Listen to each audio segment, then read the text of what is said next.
Do you hate playing heroes that you actually enjoy? And would you rather just rank up by playing the best hero for the season? Well, if that's the case, then this is the video for you. Here are the best heroes for Season 3 of Overwatch 2. My name is Nate, and welcome to Blizzard Guides. Really quick, Blizzard provided us with 3 premium battle passes to give away, so I want to give those away. So when you finish watching this video, just leave a comment about what hero you thought I got wrong on this list and leave your suggestion for what you would replace it with. I want to know what I got wrong. Just make sure that you have your email attached to your YouTube account so that we can email you, or put your Discord in the comments so that we can reach out to you if you won. But with that, let's get into the video. For each role, I want to give you a couple of heroes that you can pick based on what rank you are in Overwatch and what map you're playing on and what team comp you might have or the enemy might have. Now, generally these heroes will work for pretty much any team comp, so that's why they're the best heroes for Season 3, but I wanted to give you some variety so you actually understood the meta out of the gate. So with that, let's get started with the tank category. First off is going to be Wrecking Ball. I think he's going to be the meta-defining tank for Overwatch 2's Season 3. Now, the trick with Wrecking Ball is really just trying to get in, get a kill, and get out. So pay attention to what abilities the enemy has. So Ana's Sleep Dart is a perfect example. As soon as the Ana uses sleep, she's kind of a free kill. So go for her, pile drive her, try and deal damage, and kill her quickly. Also, make sure that her allies aren't around to support her. And if you're doing that pretty much the whole game, you're going to be very, very good. Once you get to higher ranks, which we'll call higher ranks in this video Diamond Plus, you do need to spend a lot more time thinking about how to survive out of these engagements and also engaging into the enemy to bait out their cooldowns so that your team can do a little bit more without the presence of the enemy cooldowns. But really that just comes down to playing Wrecking Ball a lot and getting a good feel for what your team needs in a moment-to-moment basis, since you can pretty much be anywhere in the team fight at any time. Next up is Reinhardt. Reinhardt is going to be a menace in lower ranks, I'm just calling it right now, and then in higher ranks, if the meta goes to brawl comps and brawl comps end up being strong, I think Reinhardt will also be very effective in higher ranks, brawl comps being something with like Reinhardt, Reaper, Lucio. Reinhardt really boils down to just engage when it's right and disengage when it's wrong, or no, disengage when it's also right. Basically, the way that you can tell this is make sure that you're paying attention to your supports and know when they can support you, and then go in, and then if they can't, get out. You really want to focus on putting pressure on the enemy team as much as you can when you can, and really Reinhardts are playing more of a mind game with the enemy than they are playing like the Overwatch game as a whole against the enemy. If they feel an unrelenting pressure coming from Reinhardt and they feel like this Rein is just running them over, they're going to get demoralized very quickly, and that really plays into actually playing Reinhardt. A lot of tank gameplay in general comes down to these kinds of mental games that you play with the enemy, but Reinhardt is especially important to be just unrelentingly pressuring the enemy team as long as you can. So that means getting in when you can and getting out when you should.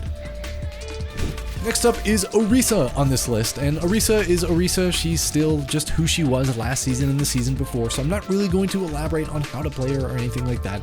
She stays alive for a really long time, and she can bait out a ton of abilities and block them and stun and do all the crazy things that Orisa can do. And finally, I just want to throw in a quick honorable mention to Sigma. I don't think he'll be good on most maps, but there are some maps where he is very strong, and we'll say probably Junkertown and Circuit Royale are the prime examples of that, but otherwise other tanks are probably better. Kicking off the DPS category is Sojourn. I mean, you knew she was going to be here. She's broken, she was broken, she will be broken. With the Mercy Pocket, she's insane. She's got the long range one-shot, she's got the one-shot Cassidy ultimate. It's just, she's the best of every world, and she could fly on top of that. So yeah, Sojourn is broken. I don't really need to go into it anymore, but I do want to point one thing out. I think if you don't play Sojourn and you are not that mechanically strong on Sojourn, there's a better option if you want to fulfill the role that Sojourn has and still be effective, because he just got buffed, and that's Soldier 76. Now I'm going to call him Legs because when I say Sojourn and Soldier, it sounds the exact same. So Legs is Soldier 76. Now Legs is going to be a better choice in lower ranks, I think, think if you're not that good mechanically speaking, but want to pick up a hit scan hero that does fill the role of Sojourn. Legs has the rocket on his alternate fire, which is great for doing burst damage to tanks or confirming kills on squishies. He's got the movement ability, which is more forgiving. It's not on a cooldown, so if you accidentally go in a little bit too far, you can also run out. And if your supports aren't that good, you can heal yourself, and his ultimate is a lot more forgiving because it literally has aimbot. So if you're not that good at shooting Sojourn's railgun, Legs may be a viable choice for you if you want to pick up a hit scan that fulfills the role for Sojourn. Next up, specifically due to the map pool this season, Widowmaker is going to be an insanely strong pick, and I hate saying that. I honestly, I hope she's so OP in this map pool that she gets nerfed even more, because honestly, I hate playing against Widowmakers. On maps like Circuit Royale, Havana, Junkertown, even Rialto or Shambali Monastery, Widowmaker's so obscenely strong. Yeah, she's going to be a must-have pick if you can aim. Definitely, I would say she's going to be one of the S tier picks, depending on the map. If you are facing against a Wrecking Ball, Torbjorn is actually going to be a pretty good pick. Now, I play a lot of Wrecking Ball myself, and as a master of ball, Torbjorn shooting you with his shotgun and overload is really annoying, and having his turret as a target that you have to focus as Wrecking Ball is a really good distraction to buy your team time. So I think against Wrecking Ball comps, Torbjorn is a very good choice to pick. And like I mentioned, I don't know if the meta will go the Reinhardt Brawl way, but if it does, in lower ranks, Bastion is incredibly good against Reinhardt, and hell, even in high ranks, he's still pretty good. All you have to do on Bastion is go into turret form and focus the heck out of Reinhardt's shield, shoot him, and the Reinhardt really doesn't know what to do. And in lower ranks, it's really dependent on the DPS coordinating against the Bastion to help their Reinhardt, and I don't think a lot of ranks have that type of coordination to understand when to engage on the Bastion to help their Reinhardt out. So Bastion will be an awesome pick against Reinhardt. And finally, to wrap up the DPS category is Reaper if the meta goes the Brawl comp way, being Reinhardt, Reaper, Lucio, and then whatever else. Reaper is incredibly strong in these situations because he basically takes Reinhardt's pressure and multiplies it by the damage that he does. He heals himself, and then he can get out for free, with Wraith form that is. So I think Reaper will be a really good choice if the meta does go that way. I think otherwise I wouldn't have included him in this list. I just think that there's a really good chance that Brawl metas come back, but given the map pool, that may not always be the case. Some maps just aren't friendly to Reinhardt comps, meaning Reaper won't be a pick in those situations. Moving us into the support category is Mercy. Mercy got a buff and not a nerf. Yes, sure, her movement's not that good, but she heals the hell out of her pockets now, which has always been how Mercy was meant to be played, or at least Mercy's strongest playstyle. So when Mercy's pocketing a Sojourn, if she's half HP, that healing goes up by 50% now, and Mercy gets 25% of that buffed 150% of the heals, meaning she just doesn't die anymore if she's healing properly. So I think Mercy will be one of the S tier picks for this season, especially given, her ability to pocket people like Sojourn, Soldier, Ashe, Echo, Pharah, even Widow, or Torbjorn, or Bastion, or like the list goes on. Mercy basically pairs with most DPS. So if a Mercy is just playing slightly decently, she's going to be super good. Next up is Kiriko, and honestly, I didn't really want to put Kiriko on the list for lower rank players. For higher rank players, like I would say around plat and above, Kiriko is like the best support in the game. But for lower ranks, I don't really think most people understand why Kiriko is super good, and they're just good on Kiriko because she's a very forgiving hero. So what I suggest for you is, if you're considering picking up Kiriko in your gold and below, I would say whatever support you already play is probably better than your hands in Kiriko, or Kiriko in your hands. I would say practice more on the support that you like playing versus switching over to Kiriko. But in higher ranks, just having Suzu off cooldown and being able to put Suzu out 3 times before Bap can put out 1 lamp, and having the damage output and the healing output, and then Rush, which is like one of the best ults in the game, yeah, Kiriko is like an absolute must pick.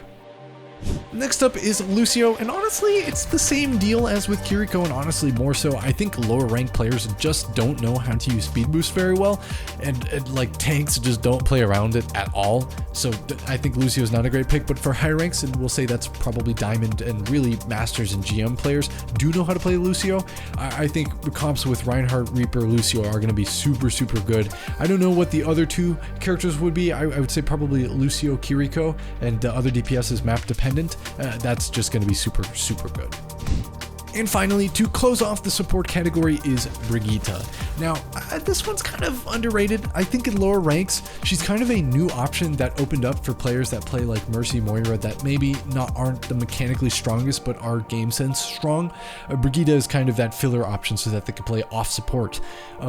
With that 25 instant heals from Pack and also her reduced ult, you can brawl in the fight a lot better, and it's a lot more forgiving to play Brigitte, and her ultimate comes into play a lot more, and that armor is incredibly strong, especially against lower ranked players that aren't putting out consistent DPS like high ranked players are. That armor is honestly super OP, especially. So I would say, honestly, it might be the season to pick up Brigitte if you're a lower ranked player.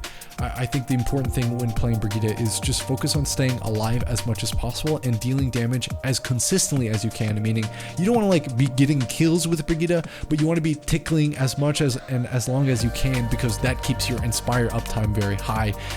You know, if you're getting one hit in every 5 seconds, that means every 5 seconds your team is getting healing versus trying to like burst down a support or something like that. That's not going to net your team that much heals. And also, it's just really important to play around your tank, but also know when to abandon your tank because they may not be playing the proper positioning. But anyway, that's it for this video. Be sure to leave your comment down below so that you can be entered into the giveaway. Just make sure that you have an email attached to your YouTube account or a Discord attached to your comment, so that way we can contact you if you win. I try to keep a nice balance between high rank and low rank so that you guys could get the most out of this video. So let me know if that also worked out for you. But anyway, I hope you guys enjoyed this one. Have a nice day. My name is Nate, and this was Blizzard Guides.